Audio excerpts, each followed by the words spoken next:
The morning of my college graduation started like every other significant day in my life, with my family finding new ways to remind me I was the disappointment. I sat in my cramped studio apartment, carefully pressing the wrinkles out of my cap and gown while listening to Mom on the phone through paper-thin walls. "Yes, we'll be there for the ceremony," she was saying to someone, probably Aunt Linda. "Though honestly, it's just a formality at this point. 4 years of barely scraping by, living in that awful little place, working at that coffee shop. I keep telling David we should have just put the money toward Marcus's law degree instead." Marcus, my golden child older brother who'd sailed through Harvard Law on Dad's connections and credit cards, never working a day in his life. The same Marcus who was currently living in Mom and Dad's pool house at 28, finding himself between trust fund disbursements. I pulled my phone from the charger and saw the usual family group chat. Everyone discussing graduation plans without actually including me in the conversation. Dad had written, "Reserved parking for 2 p.m. ceremony. Marcus, bring the good camera. We'll make this quick and get dinner after." No one had asked if I wanted to go to dinner. No one had asked if I had other plans. For 4 years, they'd treated my education like an expensive hobby they were funding out of obligation, not investment. Every semester, Dad would sigh dramatically while writing the tuition check, muttering about throwing good money after bad. What they didn't know, what they'd never bothered to ask about, was that I'd been working 60-hour weeks at 3 different jobs to cover my living expenses. The coffee shop job they knew about because they'd seen me there once and spent 20 minutes lecturing me about wasting my degree. They didn't know about the late-night tutoring sessions where I helped struggling students with organic chemistry, or the research assistant position I'd held for 3 years under Dr. Patricia Hendricks in the molecular biology lab. They especially didn't know about the conversations I'd been having with Harvard Medical School's admissions committee for the past 6 months. I arrived at the university's main auditorium 90 minutes early, partly to help with setup as requested by Dean Morrison, but mostly to avoid the inevitable pre-ceremony lecture from Dad about realistic expectations and backup plans. The morning was crisp and clear, one of those perfect May days that made the campus look like something from a postcard. "Sarah." Dr. Hendricks spotted me immediately, her face lighting up with genuine pride. "There's our star researcher. Are you ready for today?" Dr. Hendricks was the kind of professor who actually cared about her students as human beings, not just grade point averages. She'd been my faculty advisor since sophomore year and had become something of a mentor. More importantly, she'd been the one to recommend me for the research scholarship that had been quietly covering my lab fees and textbook costs. "Ready as I'll ever be," I said, adjusting my cap nervously. "My family's coming, so that should be interesting." Her expression softened. In 3 years of working together, she'd gotten enough glimpses into my family dynamics to understand what interesting meant. "Well, I think they're going to be very surprised today." Before I could ask what she meant, Dean Morrison approached with his characteristic warm smile. "Sarah. Perfect timing. I wanted to run through the special announcements with you one more time." "Special announcements?" My stomach dropped. I thought I was just receiving my diploma with everyone else. Dean Morrison and Dr. Hendricks exchanged a look I couldn't quite read. "Well, yes, but there are a few other items we need to address. Don't worry, it's all good news. We'll brief you fully in about an hour." Families began filtering into the auditorium around 1:30, and I spotted my parents immediately. Dad wore his "I'm doing this under protest" expression, the same one he'd worn to every school play, science fair, and academic award ceremony throughout my childhood. Mom had dressed appropriately for the occasion but kept checking her watch as if she had somewhere more important to be. Marcus arrived fashionably late, of course, wearing sunglasses indoors and carrying the good camera Dad had mentioned, though he spent more time taking selfies than actual family photos. My younger sister Emma sat between Mom and Dad, scrolling through her phone with the practiced boredom of a high school junior who'd been dragged to another family obligation.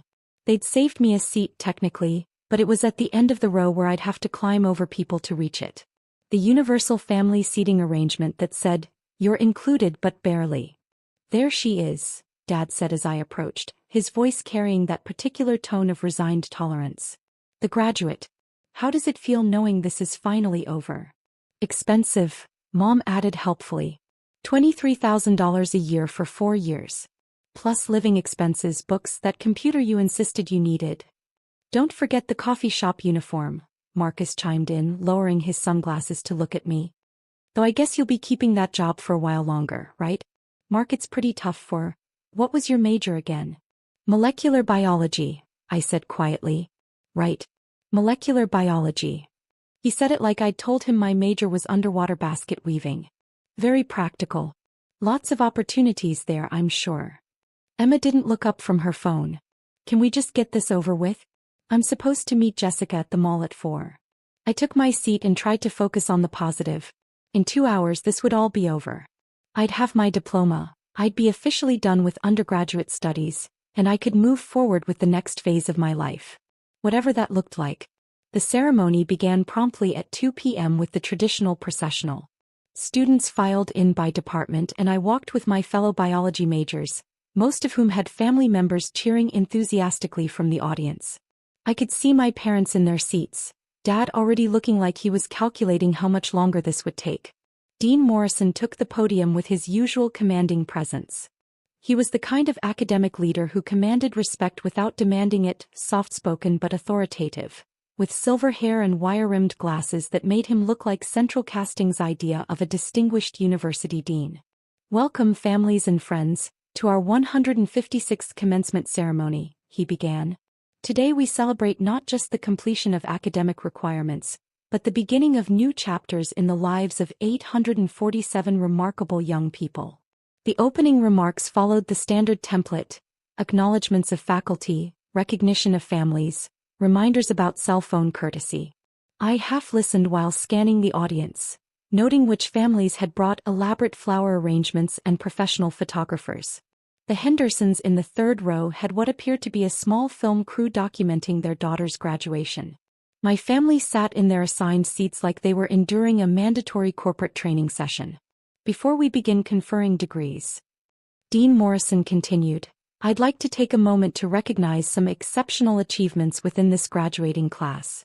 Each year, a small number of students distinguish themselves not just through academic excellence, but through research contributions that advance our understanding of their chosen fields. I felt a flutter of nervousness. Several of my classmates had done impressive research projects. Jennifer Martinez had published a paper on sustainable agriculture. Robert Kim had developed a new statistical model for predicting climate patterns. I hoped my work with Dr. Hendricks on protein synthesis mechanisms would at least get an honorable mention. This year's recipient of the Outstanding Undergraduate Research Award has spent 3 years investigating novel approaches to protein folding that could revolutionize how we understand Alzheimer's disease progression. Her work has already been accepted for publication in the Journal of Molecular Biology, and she's been invited to present her findings at the International Conference on Neurodegenerative Diseases this fall. My heart started beating faster.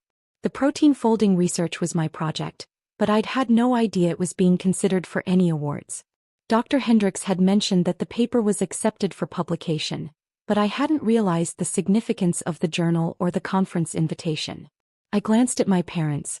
Dad was whispering something to Mom, probably calculating parking meter time. Sarah Elizabeth Thompson, would you please join me on stage? The sound of my name through the auditorium speakers hit like a physical force. Several hundred people turned to look at me, including my family, whose expressions ranged from confused to mildly annoyed that I was delaying the ceremony. I walked to the stage on unsteady legs, accepting the Crystal Award from Dean Morrison while camera flashes went off around the auditorium. This was surreal. In 4 years of college, my family had never seen me receive any kind of recognition. Most of my academic achievements had been announced through emails or department newsletters they'd never bothered to read. Furthermore, Dean Morrison continued, his voice carrying clearly through the auditorium sound system, Ms. Thompson's research excellence has earned her a full scholarship to Harvard Medical School, where she'll be joining their MD-PhD program this fall. The scholarship covers full tuition, living expenses, and research funding for the next 8 years. The auditorium erupted in applause. I stood on the stage holding my award, trying to process what had just happened. Harvard Medical School. Full scholarship. 8 years of funding. This was everything I'd dreamed about but had been too afraid to hope for. I looked out at the audience and found my family. Dad's mouth was hanging open. Mom had gone completely pale. Marcus had actually removed his sunglasses, staring at me like I'd suddenly sprouted wings. Even Emma had looked up from her phone. The scholarship committee was particularly impressed, Dean Morrison continued, by Ms. Thompson's ability to maintain a 4.0 GPA while working multiple jobs to support herself. They noted that her dedication to both academic excellence and financial independence demonstrates the kind of character they seek in future physician researchers. Working multiple jobs. Financial independence. I watched my parents' faces as the implications hit them. They'd spent 4 years complaining about the cost of my education, never realizing that I'd been covering most of my actual expenses myself. The tuition they'd grudgingly paid was only part of the story. Ms. Thompson will begin her studies at Harvard this fall, where she'll be working with Dr. Amanda Foster, one of the world's leading researchers in neurodegenerative diseases. We expect great things from this exceptional young woman. I somehow made it back to my seat through continued applause, still clutching the Crystal Award. My roommates, fellow biology majors who'd become friends over late-night study sessions, were beaming at me with genuine excitement. "Sarah, that's incredible," whispered Jessica, who'd been my lab partner for 2 years. "Harvard Medical School. We had no idea you were even applying." That was intentional. I'd kept my medical school applications private because I couldn't bear the thought of my family's reaction if I'd been rejected. Better to apply quietly and deal with disappointment alone than to give them another opportunity to lecture me about unrealistic expectations. The rest of the degree conferral proceeded normally, but I barely heard any of it. My mind was spinning with the reality of what had just happened. Harvard Medical School. Full funding. MD-PhD program. I was going to be a doctor and a researcher. I was going to spend the next 8 years at one of the most prestigious medical schools in the world, working with leading experts in neurodegenerative diseases. And my family had just learned all of this at the same time as several hundred strangers. When the ceremony concluded and families began gathering on the lawn for photos, I wasn't sure what to expect. I'd been so focused on just getting through graduation that I hadn't really thought about the aftermath. How do you navigate family dinner when your parents have just discovered that their disappointment daughter is actually heading to Harvard? Dad reached me first, his expression unreadable. "Harvard Medical School," he said slowly, like he was testing the words. "Full scholarship." "Yes," I said simply. "When were you planning to mention this?" Mom had appeared beside him, her voice tight with what I couldn't tell was anger or embarrassment or confusion. "I wanted to wait until I was certain," I said.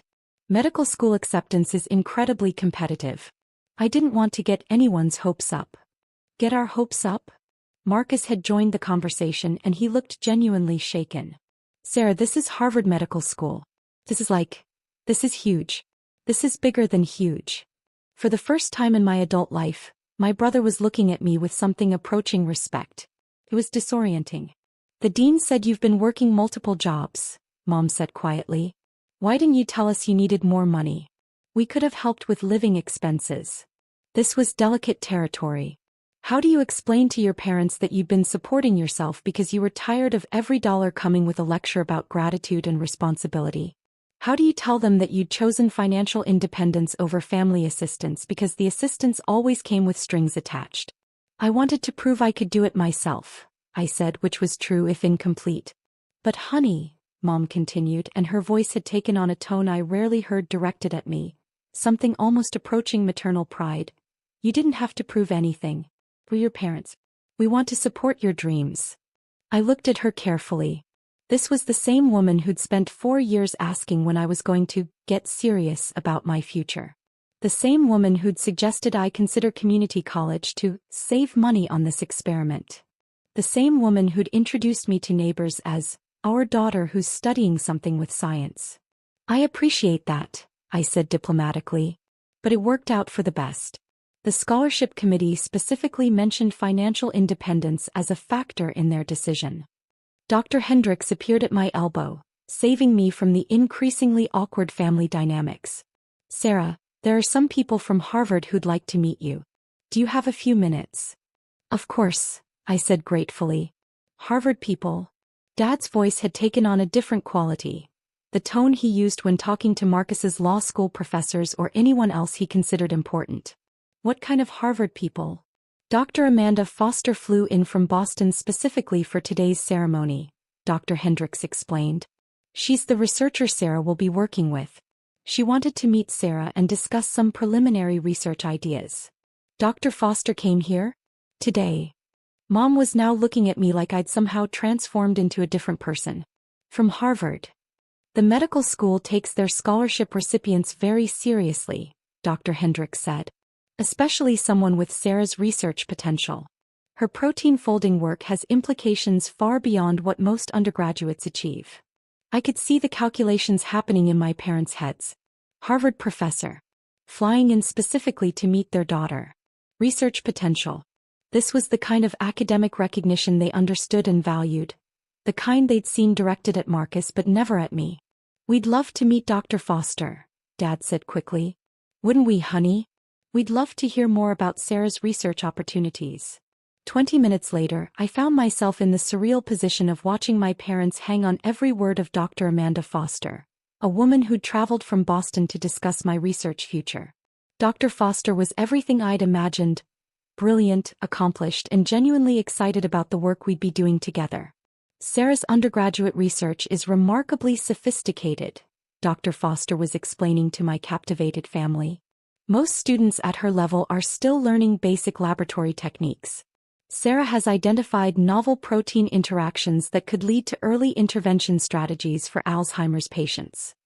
Early intervention, Dad repeated like he was taking mental notes. That sounds very important. It could change how we approach neurodegenerative diseases, Dr. Foster confirmed. Sarah's work has the potential to help millions of people.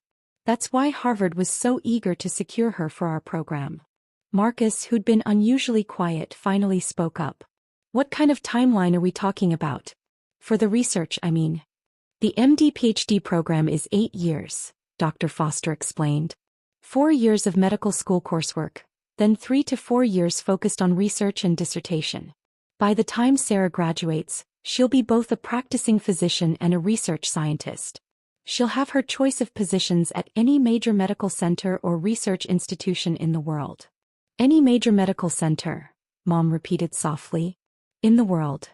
The conversation continued for another 20 minutes, with Dr. Foster outlining research opportunities, potential collaborations with other institutions, and the kind of career trajectory I could expect.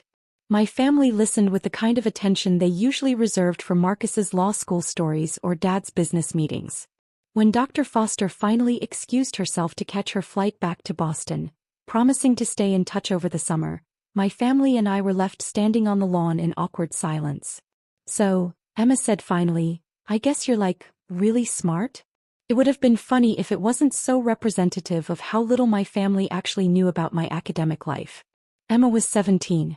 She'd lived in the same house with me for most of her life, but she'd apparently never noticed that I'd graduated valedictorian from high school, earned a full scholarship to college, or spent the last 4 years maintaining perfect grades while working multiple jobs. I've always been really smart, I said gently. You just never asked. That hit harder than I'd intended. The silence stretched uncomfortably until Marcus cleared his throat. Look, Sarah, he said, and his voice had lost its usual condescending edge. I think we owe you an apology. A big one. We haven't been paying attention. To what you were accomplishing, I mean. You've been working multiple jobs, Mom said, and she sounded almost stricken. While maintaining perfect grades. While doing research that impressed Harvard Medical School. And we've been treating you like. She didn't finish the sentence, but she didn't need to. We all knew how they'd been treating me. Like the family disappointment, I finished quietly. Dad winced. Sarah, honey, that's not. We never thought you were a disappointment. I looked at him steadily. Dad, 3 hours ago you whispered to Mom that you were finally done wasting money on this failure. The color drained from his face. He'd forgotten I was sitting close enough to hear him, or maybe he just hadn't cared at the time. I didn't mean. That was just. I was frustrated about the expense, not about you personally. You told Aunt Linda that the money would have been better spent on Marcus's law degree, I continued. You've introduced me to your colleagues as our daughter who's studying something with science. You gave Marcus a new BMW for graduating high school, but when I graduated valedictorian, you took us to Applebee's. Each example hit like a physical blow. I wasn't trying to be cruel, But 4 years of accumulated dismissal and condescension had to be addressed if we were going to have any kind of honest relationship moving forward. I think, Mom said carefully, that we've made some serious mistakes in how we've supported you. Or failed to support you. The question now, I said, is what happens next? It was a fair question. In 3 months, I'd be moving to Boston to begin medical school. 8 years of education stretched ahead of me, followed by residency, fellowship, and hopefully a career in academic medicine. I was about to embark on a path that would likely keep me busy and geographically distant for the next decade. Did I want my family to be part of that journey? Did they want to be part of it? And if so, how did we rebuild a relationship that had been based on their fundamental misunderstanding of who I was and what I was capable of? We'd like to be better, Dad said finally. We'd like to understand what you're doing and support it properly. If you'll give us the chance. We're proud of you, Mom added, and her voice caught slightly. We should have been proud of you all along, but we're proud of you now. Harvard Medical School, Sarah. Our daughter is going to Harvard Medical School. That sounds wonderful, Dad said, though I could tell he was still processing the fact that his failure daughter had been personally recruited by Harvard Medical School. The position pays $48,000 for 3 months, I continued. Plus research publication bonuses. Dr. Hendricks thinks we'll have 2 more papers accepted before I leave for Boston. $48,000 for a summer research position. That was more than Marcus had made in his entire first year out of law school, back when he was actually practicing law instead of finding himself in the pool house. 48,000, Emma repeated. For 3 months. Research scientists are well compensated, I said. Especially when their work has commercial applications. The protein folding research has already attracted interest from 3 pharmaceutical companies. I could see my family recalculating everything they thought they knew about my career prospects. This wasn't just academic achievement. This was practical financial success. The kind of success they understood and respected. Sarah, Marcus said slowly, I think I owe you a really big apology. Like a really, really big apology. We all do, Mom said firmly. Starting with dinner tonight. A proper celebration dinner. Wherever you want to go. And dessert, Emma added. Really good dessert. Like expensive dessert. I looked at my family, my flawed, dismissive, occasionally impossible family, and felt something I hadn't experienced in years. Hope. Not for perfection but for better. For the possibility that they could learn to see me as I actually was, rather than as their preconceived notion of what I should be. I'd like that, I said. But can we go somewhere that doesn't have a kids' menu? I'm 22 and heading to Harvard Medical School. I think I've earned the right to eat somewhere with cloth napkins. Dad laughed.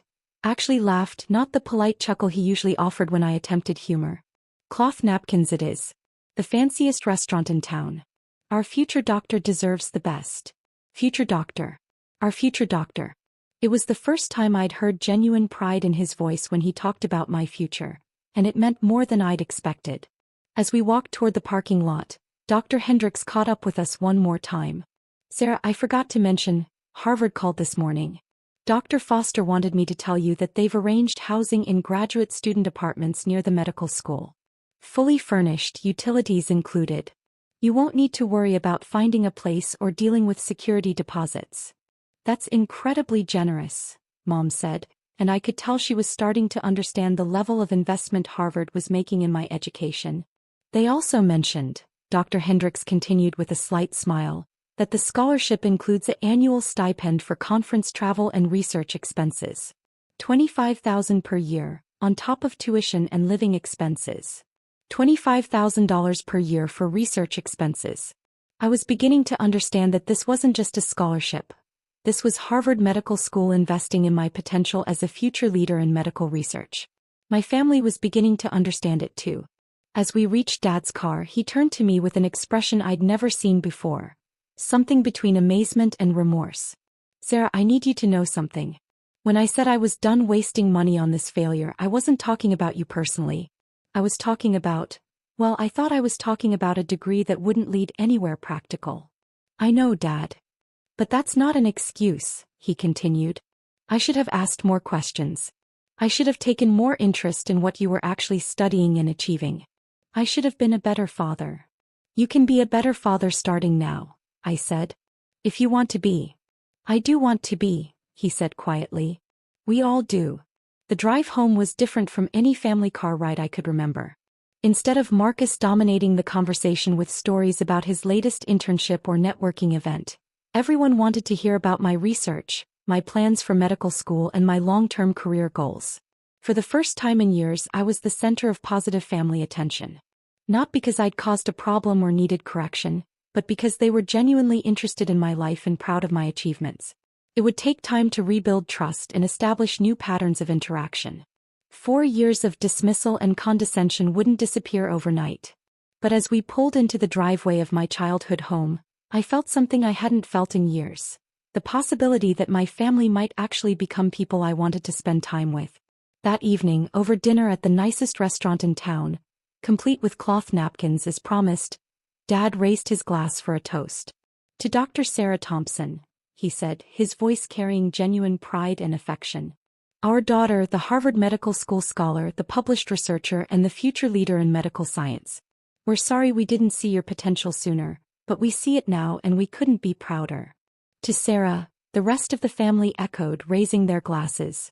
As I sat there, surrounded by family members who were finally seeing me clearly for the first time, I realized that sometimes the best graduation gift isn't something you receive. It's something you give yourself. The gift of proving once and for all exactly who you are and what you're capable of achieving. Harvard Medical School was just the beginning.